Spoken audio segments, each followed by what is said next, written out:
अस्सलाम वालेकुम नाज़रीन, आज की टॉप स्टोरी के साथ मैं हूं आपकी मेज़बान फलक भट्ट। नाज़रीन, आज हम बात करेंगे बजट के हवाले से। जैसा कि आप जानते हैं कि 2024 से 2025 का जो बजट पेश किया गया है उसमें अमीरों की पेंशन में इजाफा हुआ है और गरीबों की टेंशन में इजाफा हुआ है। ये है बजट का खुलासा। इसी हवाले से हम बात करेंगे। मेरे साथ स्टूडियो में मौजूद हैं सीनियर तज्जियाकार आसम अमीन साहब।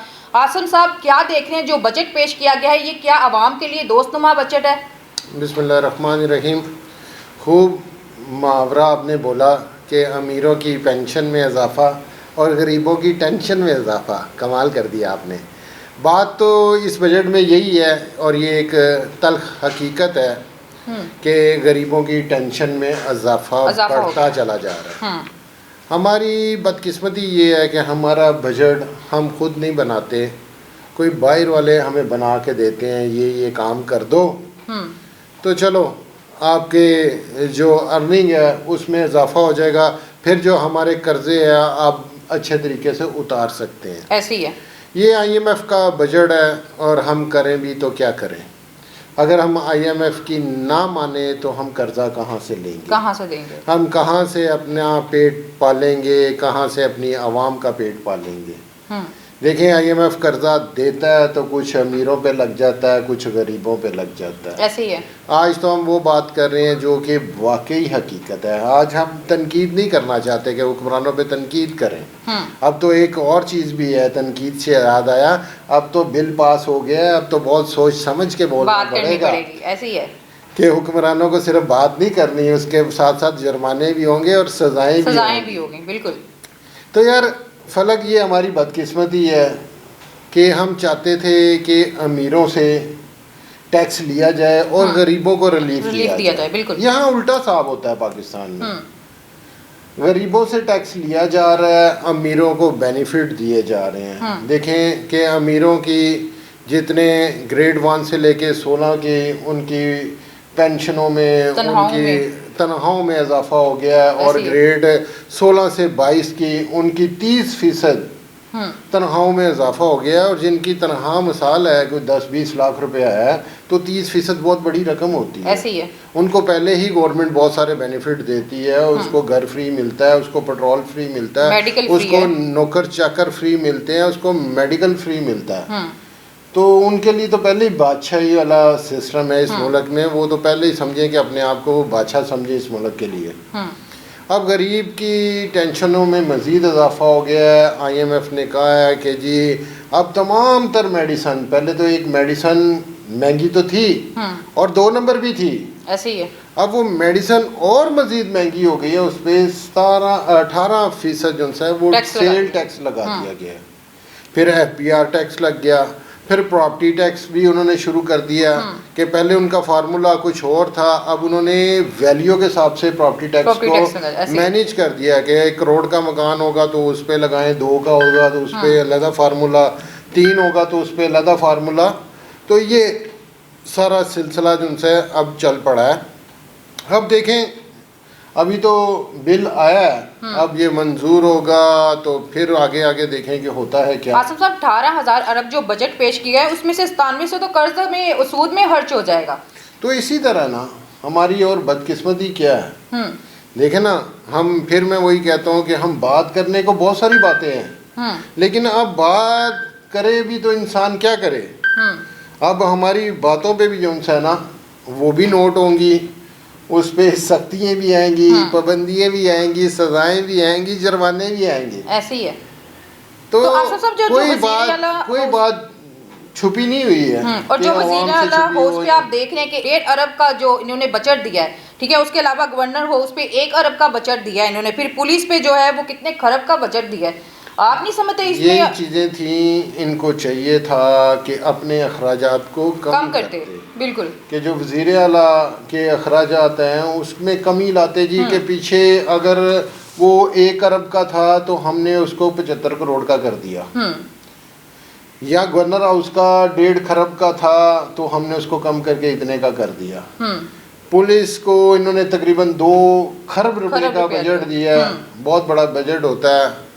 ये मैं समझता हूँ कि पहले ही सारी पुलिस जो है वो आवाम के पैसे से पलती है, अब उसके साथ इतना बड़ा बजट देना उसको, ये भी बड़ी बात थी। आसिम साहब, आपको नहीं लगता अशरफिया को छोड़ के सारा मलबा जो है वो तनख्वाहदार तबके पे डाल दिया गया है? नहीं, तनख्वाहदार तबका तो पहले ही मर गया ना। यहाँ पाकिस्तान में सिर्फ और सिर्फ एक क्लास मर रही है, वो है मिडिल क्लास, सफ़ेद पोश लोग। सफ़ेद पोश लोग। देखें, गरीब आदमी है ना, उसने मांग तांग के भी अपना पूरा कर लेना है, उसने किसी के आगे भी हाथ फैला के उसने अपनी ज़रूरत पूरी कर लेनी है। और अमीरों के लिए इस जैसा मुल्क, मैं कहता हूँ पूरी दुनिया में कोई नहीं है कि यहाँ पैसे के साथ पैसा कमाया जा रहा है। और अभी भी इन हालात में भी लोग अरबों खरबों रुपए की दिहाड़ियाँ लगाते हैं, इसमें कोई दो राय नहीं है कि हमारा मुल्क पाकिस्तान बहुत खूबसूरत है और इसमें अच्छा किसी का सिस्टम बना हो तो वो सिस्टम उसी तरह ही चलता जा रहा है, उसके लिए कोई महंगाई नहीं है। अच्छा आसिम साहब, लाहौर में जो ट्रेन सिस्टम और वाटर सप्लाई सिस्टम अरबों रुपया इस पे लगाया जा रहा है, महंगाई की तरफ इनकी ज़रा भी तवज्जो नहीं। क्या आपको नहीं लगता कि इसमें गरीब को रिलीफ देना चाहिए था? फलक, आप अब एक ही बात करती जा रही हैं। गरीब आज से नहीं है, अब कई सालों से पिसता चला जा रहा है। हम देखते हैं कि ये कम से कम ये 3 सालों से तो बहुत ज़्यादा महंगाई में इजाफा हुआ है कि दुनिया की हर चीज़ जो सी है ना वो पाकिस्तान में महंगी हो गई है। वो इम्पोर्टेड हो, वो लोकल हो, वो लोकल से भी नीचे हो, सब की सब 4-4 गुना बढ़ चुकी हैं। और नहीं बढ़ी तो सिर्फ गरीब की सैलरी नहीं बनी। कल देख लें कि एक सहाफ़ी ने बहुत खूबसूरत प्रेस कॉन्फ्रेंस में सवाल उठाया कि आप कहते हैं जी मैंने गरीब की तनख्वाह जो सी है वो 36,000 कर दी है। जाएं जाके बैंकों के गार्डों को देखें जो 20-20 हज़ार रुपये बेचारे नौकरी कर रहे हैं। कहाँ है आपका इम्प्लीमेंट, कहाँ है सिस्टम आपका जो आप ठीक करना चाहते हैं? होता तो नज़र नहीं आता। बड़ी खूबसूरत उसने भाई, उसके MBA किए हुए लोगों को आप 25,000 रुपये हायर करते हैं। फिर क्या ये आप ड्रामा करते हैं जी 36,000 सैलरी कर दी, ये दिखावा है। तो हकीकत उसने बहुत खूबसूरत बात की, होता इसी तरह है कि मेजोरिटी नीचे वाले तबके की तनख्वाहें इतनी होती है 20 से 30,000 रुपया, तो ये 36,000 कहते हैं, तो 36,000 किसको मिलता है? अच्छा आसम साहब, जो बिजली के फ्री यूनिट के जो वादे किए गए थे वो भी हवा हो गए हुकूमत के।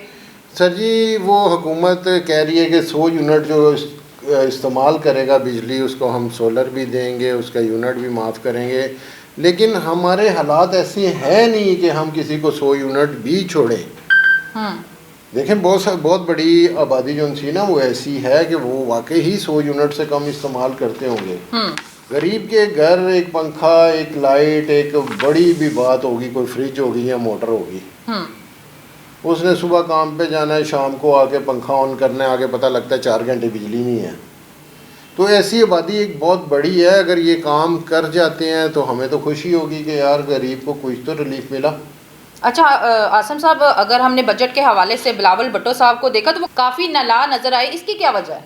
देखें जी, दोनों पार्टियों की ना आपस में कुछ दिन से ज़रा थोड़ी सी हलचल सियासत में आई हुई है कि आप देखते हैं कि जो इन्होंने सहाफ़ियों के ख़िलाफ़ बिल पास किया उसमें भी गवर्नर साहब छुट्टी पे गए थे और निगरान जो हमारे कौमी असम्बली के स्पीकर थे मोहम्मद खान साहब, उनके पास चार्ज आया तो उन्होंने वो बिल पास करके उन पे वो सख्त एक सज़ाओं का सिलसिला शुरू कर दिया।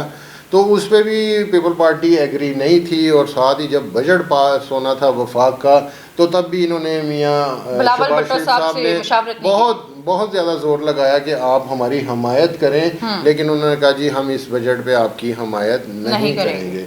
तो उनका फैसला ठीक भी था कि हुकूमत आपकी है, हमायत हम करें तो हमारी सियासत कहाँ जाएगी। अच्छा आसम साहब, अगर दूसरी तरफ देखें तो वज़ीर आज़म फजलुर रहमान को मनाने उनके घर भी गए लेकिन वो राज़ी नहीं हुए, कैसे देख रहे हैं ये सारे हालात?